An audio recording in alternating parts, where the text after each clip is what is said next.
നമ്മുടെ നാട്ടിലെ ചൂട് കൂടി വരികയാണ്. അതിനോടനുബന്ധിച്ച് തന്നെ ഹീറ്റ് സ്ട്രോക്ക് അതല്ലെങ്കിൽ സൂര്യാഘാതത്തിനെ കുറിച്ചുള്ള കൂടുതൽ വാർത്തകൾ പല മാധ്യമങ്ങളിലും കാണുകയാണ്. നമ്മൾക്ക് പലർക്കും ഉള്ള ധാരണ ഒരു വെയിലത്ത് നിൽക്കുന്ന ഒരാൾ പെട്ടെന്ന് കുഴഞ്ഞു വീണ് മരിക്കുന്നതാണ് സൂര്യാഘാതം എന്നാണ്. പലർക്കും എന്താണ് സൂര്യാഘാതം എന്നുള്ളതിനെ പറ്റി കൃത്യമായി അറിയില്ല. അപ്പം അതുകൊണ്ട് തന്നെ ഞാൻ എന്താണ് സൂര്യാഘാതം എന്നുള്ളതാണ് ഞാൻ പറയാൻ ഉദ്ദേശിക്കുന്നത്. ഒന്ന്, നമ്മളിപ്പോൾ മാധ്യമങ്ങളിലൊക്കെ തന്നെ സൂര്യാഘാതം, സൂര്യാതപം, സൂര്യതാപം അങ്ങനെ പല രീതിയിലുള്ള വാക്കുകളാണ് മറിച്ചും തിരിച്ചും ഒക്കെ ഉപയോഗിക്കുന്നത്. അപ്പോൾ എന്താണ് ഈ വാക്കുകൾ, എന്താണ് ഇവ തമ്മിലുള്ള വ്യത്യാസം എന്നാണ് നമ്മൾ ആദ്യം മനസ്സിലാക്കേണ്ടത്. ഹീറ്റ് റിലേറ്റഡ് ഇൽനെസ്സസ് എന്നാണ് ഇതിനെ ഒരു ജനറൽ ആയിട്ട് പറയുന്നത്. അതല്ലെങ്കിൽ അധിക ഊഷ്മാവ് മൂലമുള്ള രോഗങ്ങൾ. ഇതിനെ പല കാറ്റഗറിയായി നമുക്ക് തിരിക്കാം. ഒന്ന്, വളരെ മൈൽഡായ, നമ്മൾ അതിനെ ഹീറ്റ് ഇൻടോളറൻസ് എന്ന് പറയും. അതിനെ കുറച്ചുകൂടെ ഗുരുതരമായി കഴിഞ്ഞാൽ അതിനെ ഹീറ്റ് എക്സോഷൻ എന്ന് പറയും. അതല്ലെങ്കിൽ ഊഷ്മാധിക്യം മൂലമുള്ള ക്ഷീണം എന്ന് പറയാം. അതിൻ്റെ അടുത്ത ഏറ്റവും ഗുരുതരമായ അവസ്ഥയാണ് ഹീറ്റ് സ്ട്രോക്ക് അഥവാ നമ്മൾ സൂര്യാഘാതം എന്ന് പറയുന്നത്. സൂര്യാതപം എന്നുള്ളത് ഞാൻ നേരത്തെ പറഞ്ഞ പോലെയുള്ള ഒരു കോമൺ ഇത്തരത്തിലുള്ള അസുഖങ്ങളുടെ ഒരു ടേമാണ്. ഇതിൻ്റെ മുമ്പ് നമ്മൾ മനസ്സിലാക്കേണ്ടത് എന്താണ് ഈ രോഗം വരാനുള്ള സാധ്യത. നമ്മൾ ഇതേപോലെ കുറേ സമയം വെയിലത്ത് നിൽക്കുന്നത് മാത്രമാണോ, അല്ലെങ്കിൽ മറ്റെന്തെങ്കിലും കാര്യമുണ്ടോ? ഇതിനെപ്പറ്റി മനസ്സിലാക്കണമെങ്കിൽ നമ്മുടെ ശരീരത്തിൽ എങ്ങനെയാണ് നമ്മുടെ ഊഷ്മാവ് നിയന്ത്രിക്കുന്നത് എന്നതിനെ പറ്റിയുള്ള കൃത്യമായ ഒരു ധാരണ നമുക്കുണ്ടാവണം. സാധാരണ രീതിയിൽ നമ്മുടെ ശരീരത്തിൽ തന്നെ നമ്മുടെ ശരീരത്തിൽ നടക്കുന്ന മെറ്റബോളിസത്തിൻ്റെ ഭാഗമായി, അല്ലെങ്കിൽ നമ്മൾ വ്യായാമമോ അല്ലെങ്കിൽ മറ്റു രീതിയിലുള്ള ഈ പ്രവൃത്തിയിലൊക്കെ ഏർപ്പെടുന്നതിൻ്റെ ഭാഗമായിട്ടൊക്കെ ഈ ശരീരത്തിൽ ചൂട് ഉത്പാദിപ്പിക്കപ്പെടും. ഈ ചൂട് നമ്മുടെ ശരീരത്തിൽ നിന്ന് തന്നെ പുറന്തള്ളപ്പെടുകയാണ് ചെയ്യുന്നത്. അല്ലെങ്കിൽ നമ്മളതിനെ ഇവോപ്പറേഷനിലൂടെ ഈ ശരീരം തന്നെ അതിനെ ബാലൻസ് ചെയ്യപ്പെടുകയാണ് ചെയ്യുന്നത്. അതുകൊണ്ട് തന്നെ ശരീരത്തിൽ എപ്പോഴും ഈ ചൂടിൻ്റെ ഒരു പ്രൊഡക്ഷനും അതേപോലെ തന്നെ ഇവോപ്പറേഷനും തമ്മിലുള്ള ഒരു സന്തുലിതാവസ്ഥ നിലനിൽക്കും. ഇതിലെവിടെയെങ്കിലും വ്യത്യാസം വരുമ്പോഴാണ് നമ്മുടെ ശരീര ഊഷ്മാവ് ക്രമാതീതമായി കൂടുന്നത്. ഈ ശരീരത്തിലുള്ള നമ്മളിപ്പോൾ പറയുന്ന ഈ ഹീറ്റ് റിലേറ്റഡ് ഇൽനെസ്സസിൻ്റെ ഒക്കെ കാരണം നമ്മളെ പ്രൊഡക്ഷൻ കൂടുന്നതും അതിൻ്റെ കൂടെ തന്നെ നമ്മുടെ ശരീരത്തിൽ നിന്ന് ഈ താപം നഷ്ടപ്പെടുന്നതിലുള്ള വ്യത്യാസങ്ങൾ, അല്ലെങ്കിൽ താപം നഷ്ടപ്പെടുന്ന പ്രക്രിയയിലുള്ള ബുദ്ധിമുട്ടുകളാണ്. അപ്പോൾ എങ്ങനെയാണ് നമ്മുടെ ശരീരത്തിൽ കൂടുതൽ ഹീറ്റ് വരുമ്പോൾ അത് പുറത്തേക്ക് തള്ളുന്നതാണ് നമ്മൾ ആദ്യം മനസ്സിലാക്കേണ്ടത്. ഒന്ന്, നമ്മുടെ ശരീരത്തിൻ്റെ പുറത്തുള്ള രക്തക്കുഴലുകളൊക്കെ വികസിക്കുകയും ആ ഭാഗത്തേക്ക് രക്തചംക്രമണം അല്ലെങ്കിൽ രക്തോട്ടം കൂടുതലായിട്ട് വരികയും അതിലൂടെ അന്തരീക്ഷത്തിലേക്ക് ചൂട് നഷ്ടപ്പെടുകയാണ് ചെയ്യുന്നത്. അപ്പോൾ ആദ്യമായി നമുക്ക് കൃത്യമായി ഈ രക്തക്കുഴലുകൾ ഇതിൻ്റെ ഭാഗമായി വീർക്കുമ്പോൾ കൃത്യമായ രീതിയിലേക്കുള്ള രക്തസംക്രമണം നടക്കണം. ഇതിന് ശരീരത്തിൽ ഒരു കൃത്യമായ അളവിലുള്ള ജലാംശം വേണം. അതല്ലെങ്കിൽ നമ്മൾ ഈ നിർജ്ജലീകരണം സംഭവിക്കാൻ പാടില്ല. ശരീരത്തിലുള്ള വാട്ടർ കണ്ടന്റ് കറക്റ്റായിട്ട് വേണം. അപ്പോൾ അതുകൊണ്ട് തന്നെ നമ്മൾ ഈ ചൂട് കൂടിയ അവസരത്തിൽ നമ്മൾ നല്ല രീതിയിൽ വെള്ളം കുടിക്കുക എന്നുള്ളതാണ് അതിന് പ്രധാനമായി ശ്രദ്ധിക്കേണ്ടത്. വെള്ളം കുടിക്കുന്നതിൻ്റെ കൂടെ തന്നെ നമ്മുടെ ശരീരത്തിലുള്ള മറ്റ് ധാതുലവണങ്ങളൊക്കെ കുറയാൻ സാധ്യതയുണ്ട് ചൂട് കൂടുമ്പോൾ. അതുകൊണ്ട് നമ്മൾ വെള്ളത്തിനകത്തൊക്കെ കുറച്ച് ഉപ്പിട്ടിട്ട് കുടിക്കുക. വളരെയധികം അല്ല, അത്യാവശ്യത്തിന് ഉപ്പിട്ടിട്ടുള്ള വെള്ളം കുടിക്കുക എന്നുള്ളതാണ് ചെയ്യേണ്ടത്. ആ സമയത്ത് നമുക്ക് ഞാൻ നേരത്തെ പറഞ്ഞ രീതിയിലുള്ള രക്തസംക്രമണം കൃത്യമായി നടക്കും. ഇനി എങ്ങനെയാണ് നമ്മൾ ശരീരത്തിൽ ഇവോപ്പറേഷനിലൂടെ ചൂട് നഷ്ടപ്പെടുന്നത്? ഒന്ന് അന്തരീക്ഷത്തിലുള്ള ഹ്യൂമിഡിറ്റി വളരെ കൂടുമ്പോൾ ഇവോപ്പറേഷൻ അതേപോലെ കുറയാൻ സാധ്യതയുണ്ട്. അത് നമുക്ക് പ്രത്യേകിച്ചൊന്നും ഹ്യൂമിഡിറ്റിനകത്ത് നമുക്കായിട്ടൊന്നും ചെയ്യാൻ പറ്റില്ല. രണ്ടാമത്തേത്, അന്തരീക്ഷ ഊഷ്മാവ് കൂടുന്ന സമയത്താണ് നമുക്ക് ഇതേ രീതിയിലേക്കുള്ള ഹീറ്റ് ഇവോപ്പറേഷൻ ബുദ്ധിമുട്ട് വരുന്നത്. അതുകൊണ്ട് തന്നെ നമുക്ക് ഞാൻ നേരത്തെ പറഞ്ഞ രീതിയിലുള്ള എന്തെങ്കിലും ബുദ്ധിമുട്ടുകൾ വരികയാണെങ്കിൽ, നമ്മൾ വളരെ വെയിലത്തൊക്കെയാണ് നിൽക്കുന്നതെങ്കിൽ നമ്മളത് മാറി തണലുള്ള സ്ഥലത്തേക്ക്, ഷെയ്ഡുള്ള സ്ഥലത്തേക്ക് മാറി നിൽക്കുക എന്നുള്ളതാണ് അതിന് നമുക്ക് ചെയ്യാൻ പറ്റുന്ന കാര്യം. മൂന്നാമത്തേത്, നമുക്ക് ഈ കൃത്യമായ രീതിയിലേക്കുള്ള ചൂട് നഷ്ടപ്പെടണമെങ്കിൽ ഒരു എയർ സർക്കുലേഷൻ ശരീരത്തിന് ചുറ്റും ഉണ്ടാവണം. അപ്പോൾ അതുകൊണ്ട് തന്നെ നമ്മൾ അടഞ്ഞ പ്രദേശങ്ങളോ അതല്ലെങ്കിൽ അടച്ചിട്ട റൂമോ ഒക്കെ ആണെങ്കിൽ നമുക്ക് ഈ വായുവിൻ്റെ ഈ മൂവ്മെൻറ്റ് കൃത്യമായി വരാതിരിക്കുന്നതും ചൂട് കൂടാൻ കാരണമാവും. അതുകൊണ്ട് തന്നെ ഏതെങ്കിലും രീതിയിൽ ക്ഷീണം വരികയാണെങ്കിൽ തീർച്ചയായിട്ടും നമ്മളത് ഈ ജാലകങ്ങളൊക്കെ തുറന്നിടുകയോ അല്ലെങ്കിൽ ഷെയ്ഡിൽ ഈ കാറ്റുള്ള ഭാഗത്ത് നിൽക്കുകയോ ചെയ്യേണ്ടത് വളരെ അത്യാവശ്യമാണ്. ഇതിൽ തന്നെ നമുക്ക് മനസ്സിലാക്കേണ്ടത്, നമ്മുടെ കേരളത്തിലൊക്കെ വരുന്ന പഠനങ്ങൾ അനുസരിച്ച് നമ്മുടെ നഗരങ്ങളിൽ നമ്മുടെ ഗ്രാമങ്ങളെക്കാളൊക്കെ തന്നെ ചൂട് കൂടി വരികയാണ്. ഇതിനുള്ള പ്രധാന കാരണം നമ്മുടെ കോൺക്രീറ്റ് കെട്ടിടങ്ങൾ കൂടുതലായിട്ട് ഉയരുകയും നമ്മുടെ വായു സഞ്ചാരം വളരെ കുറയുകയും ചെയ്യുന്നത് ആ ഭാഗങ്ങളിലുള്ള ഈ എയർ സർക്കുലേഷൻ കുറയാനും ചൂട് കൂടാനുള്ള ഒരു കാരണമാകും. ഇനി നമുക്ക് എന്തൊക്കെയാണ് നമ്മൾ ഈ ചൂട് മൂലം ഉണ്ടാകുന്ന രോഗലക്ഷണങ്ങൾ? ഞാൻ ആദ്യം പറഞ്ഞു ഹീറ്റ് ഇൻടോളറൻസ് ആണ്. അപ്പോൾ അതിൽ ഏറ്റവും സിമ്പിളായിട്ട് വരുന്നത് നമുക്ക് ചൂട് കുരു ശരീരത്തിലൊക്കെ പൊങ്ങുക, നമ്മൾ വെയിൽ ഡയറക്റ്റായിട്ട് കൊണ്ടുകഴിഞ്ഞാൽ നമ്മുടെ ശരീരത്തിൽ പൊള്ളലേൽക്കുക. അപ്പോൾ ഈ ശരീരത്തിലേക്കുള്ള പൊള്ളലേൽക്കുന്നത് പ്രിവെൻറ്റ് ചെയ്യാൻ മാത്രമേ നമ്മുടെ സൺസ്ക്രീനും കൊണ്ട് നമുക്ക് സാധിക്കുള്ളൂ. അല്ലാതെ സൺസ്ക്രീൻ തേച്ചത് കൊണ്ട് ആർക്കും ഹീറ്റ് സ്ട്രോക്ക് വരാതിരിക്കില്ല. അങ്ങനത്തെ ഒരു തെറ്റിദ്ധാരണ ആർക്കും വേണ്ട. നമുക്ക് ശരീരത്തിലേക്ക് ബേൺസ് വരുന്നതോ അല്ലെങ്കിൽ കളർ ചേഞ്ച് വരുന്നതോ ഒക്കെ UV ലൈറ്റ് മൂലം നമുക്കൊരു പരിധി വരെ ഈ സൺസ്ക്രീൻ മൂലം നിയന്ത്രിക്കാൻ പറ്റും. അപ്പോൾ അതാണ് അതിൻ്റെ ഫസ്റ്റിലത്തെ ഹീറ്റ് ഇൻടോളറൻസിൽ നമ്മൾ വരുന്നത്. പിന്നീടാണ് നമുക്ക് ഹീറ്റ് എക്സോഷനിലേക്ക്, ക്ഷീണത്തിലേക്ക് പോകുന്നത്. ഇതിനകത്ത് ഫസ്റ്റ് നമുക്ക് വരുന്നത് ഈ അമിതമായ രീതിയിലുള്ള ദാഹം വരിക, ദേഹത്തെ മസിലിലൊക്കെ ക്രാംസ് വരിക, അതേപോലെ തന്നെ തലവേദന വരിക, വളരെ ക്ഷീണം വരിക എന്ന ലക്ഷണങ്ങളാണ്.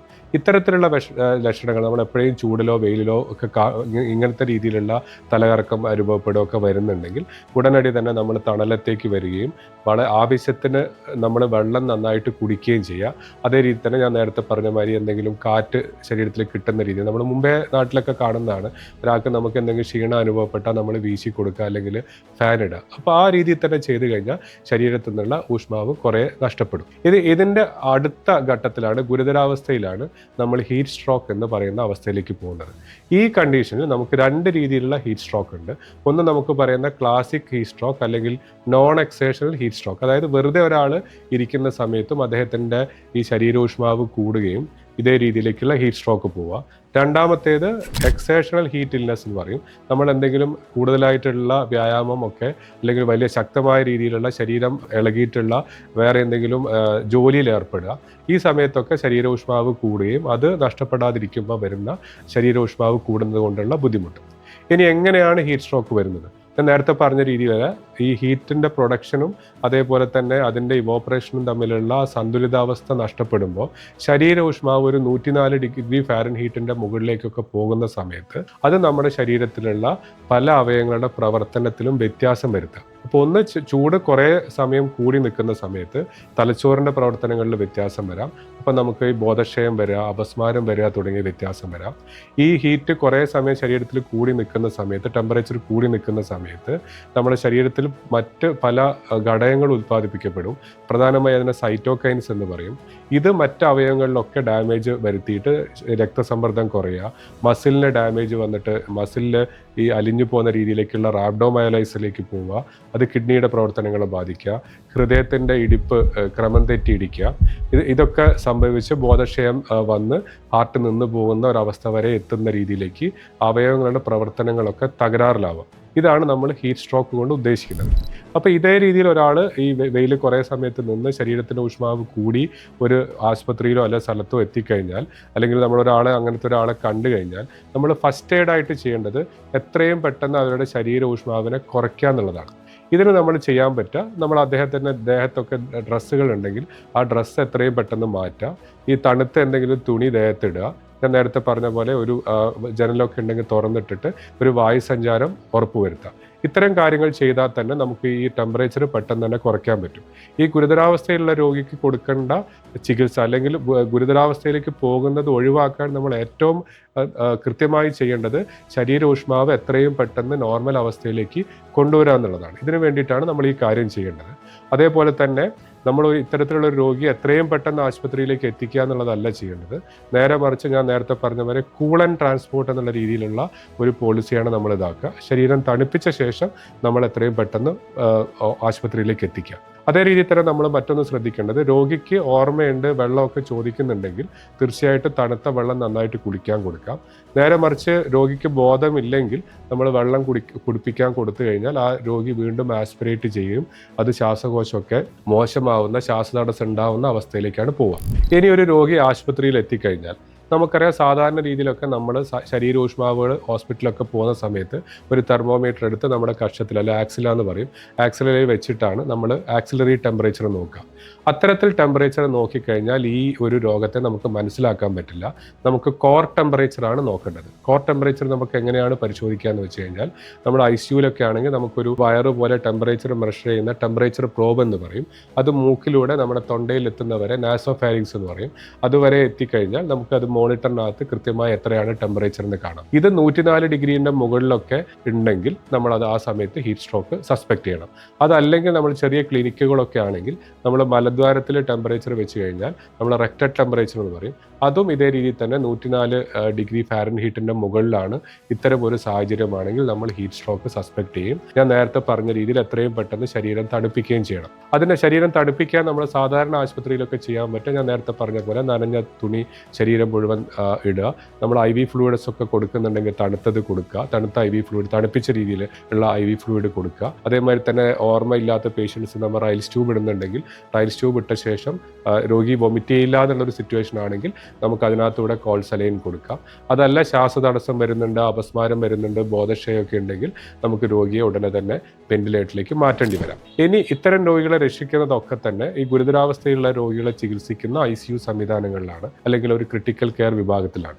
ഇവിടെ നമ്മൾ എന്തൊക്കെയാണ് ചെയ്യാന്ന് വെച്ച് കഴിഞ്ഞാൽ, വീണ്ടും ഞാൻ നേരത്തെ പറഞ്ഞ പോലെ നമ്മൾ ഇതിന്റെ അടിസ്ഥാന തത്വം എത്രയും പെട്ടെന്ന് ശരീരോഷ്മാവ് കുറച്ച് ഒരു 102 ഡിഗ്രീന്റെ താഴെ എത്തിക്കുക എന്നുള്ളതാണ്. ഇതിനു വേണ്ടി നമ്മുടെ പോലെയുള്ള ICUകളിലൊക്കെ, അതേപോലെ തന്നെ അഡ്വാൻസ്ഡ് ആയിട്ടുള്ള ICUകളിലൊക്കെ നമുക്ക് കൂളിംഗ് ബ്ലാങ്കറ്റ്സുകളുണ്ട്.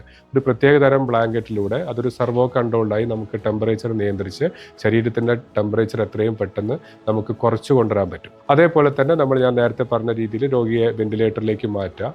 അതേപോലെ തന്നെ നമുക്ക് ഈ നമ്മൾ ഡ്രിപ്പായിട്ട് കൊടുക്കുമ്പോൾ അത് തണുപ്പിച്ച രീതിയിലുള്ളത് കൊടുക്കുക. ഈ റൈൽസ് ട്യൂബ് നമ്മൾ വയറ്റിലേക്ക് ഇടുന്ന ട്യൂബിലൂടെ തണുത്ത വെള്ളം അല്ലെങ്കിൽ തണുത്ത സലൈൻ കൊടുക്കുക. ഈ രീതിയിലൊക്കെയാണ് നമ്മൾ ടെമ്പറേച്ചർ കൺട്രോൾ ചെയ്യുക. അതിൻ്റെ കൂടെ തന്നെ നമ്മുടെ ശരീരത്തിലെ ജലാംശം കൃത്യമായ അളവിൽ നമ്മൾ IV ഫ്ലൂയിഡ് കൊടുത്തിട്ട് നിയന്ത്രിക്കുക. ഇത്തരം കാര്യങ്ങൾ കൃത്യമായി ചെയ്ത് എത്രയും പെട്ടെന്ന് ടെമ്പറേച്ചർ നിയന്ത്രിച്ചു കഴിഞ്ഞാൽ പല കോംപ്ലിക്കേഷനും നമുക്ക് നിയന്ത്രിക്കാനും രോഗി ഒരു ഗുരുതരാവസ്ഥയിലേക്കോ അല്ലെങ്കിൽ മരണത്തിലേക്കോ പോകുന്നതിൽ നിന്ന് മാറ്റി നിർത്താനും സാധിക്കും. അപ്പോൾ അതുകൊണ്ട് തന്നെ നമ്മൾ ആശുപത്രിയിൽ ഇത്തരം രോഗികളെ കൊണ്ടുപോകുന്ന സമയത്ത് ഏത് സാഹചര്യത്തിലാണ് ആ രോഗി ക്ഷീണം വന്നത്, അല്ലെങ്കിൽ നമ്മൾ അതിന്റെ എൻവയോൺമെന്റൽ സിറ്റുവേഷൻ എന്ന് പറയും, അത് ഡോക്ടറുമായി കൃത്യമായി കമ്മ്യൂണിക്കേറ്റ് ചെയ്യണം. അതേപോലെ തന്നെ നമ്മുടെ കേരളത്തിലുള്ള പല ആശുപത്രികൾ അല്ലെങ്കിൽ ഡോക്ടർമാർക്കും ഒന്നും തന്നെ ഇത്തരത്തിലുള്ള കണ്ടീഷൻസ് കണ്ട് വലിയ പരിചയം ഉണ്ടാവില്ല. പക്ഷെ നമ്മൾ ഇപ്പോഴത്തെ മാറി വരുന്ന സാഹചര്യത്തിൽ ഈ അന്തരീക്ഷ ഊഷ്മാവ് കൂടി വരുന്ന സമയത്ത് ഇതേ രീതിയിൽ ഒരു രോഗി പെട്ടെന്ന് തലകറങ്ങി വരികയും ശരീരോഷ്മാവ് ഇത്രയും അളവിൽ 104 ഡിഗ്രിയിലധികം കൂടുതൽ ഉണ്ടെങ്കിൽ ഈ പറഞ്ഞ രീതിയിലുള്ള ഹീറ്റ് സ്ട്രോക്കിനെ പറ്റിയുള്ള ഒരു ഡയഗ്നോസിസ് നമ്മൾക്ക് എടുക്കണം.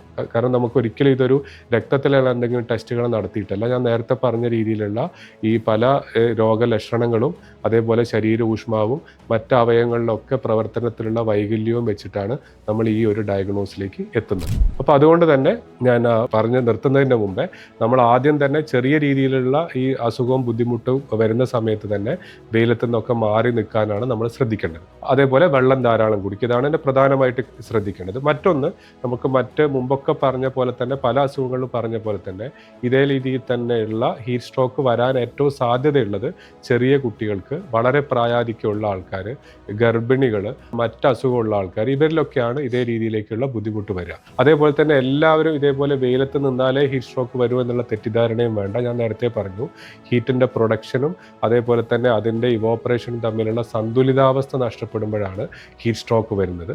അതിന് തന്നെ അന്തരീക്ഷ ഊഷ്മാവ് കൂടുകയും നമ്മുടെ ശരീരത്തിലെ ജലാംശം കുറയുകയും ചെയ്യുന്ന ഒരു സാഹചര്യം വരികയും അതേപോലെ തന്നെ എയർ സർക്കുലേഷൻ ഇല്ലാതെ ഇരിക്കുന്ന ഒരു സാഹചര്യം വരികയും രോഗിക്ക് ഈ സ്ട്രോക്കിലേക്ക് പോകാം. ഇതിനെപ്പറ്റി നമുക്ക് കൃത്യമായ ധാരണ വേണം. വെയിലത്ത് നിന്നതുകൊണ്ട് മാത്രമല്ല ഹീറ്റ് സ്ട്രോക്ക് വരുന്നത്.